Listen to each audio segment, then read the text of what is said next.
কি? আমার নাম লাবিব। তোমার নাম কি? আমার নাম উম্মে ফাতিহা। তুমি বলো। তোমার প্রিয় খাবারের নাম কি? কি খাবার? যেমন ভাত, বিরিয়ানি, পোলাও, বার্গার, পিৎজা এগুলো। পোলাও। আচ্ছা, তোমার প্রিয় ফলের নাম কি? তরমুজ। তোমার প্রিয় সবজির নাম কি? ফুলকপি। তোমার প্রিয় রঙের নাম কি? কমলা কালার।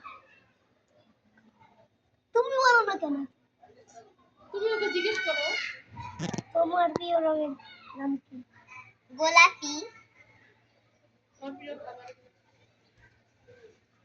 বলো। হুম, তারপর কি বলবো? তোমার নাম বলো। আমার মাছের নাম মাছের নাম। ইলিশ। আমারও ইলিশ। আচ্ছা, তোমার কোন খেলা বেশি ভালো লাগে? যেমন গেম, ফুটবল, ক্রিকেট। কানামাছি।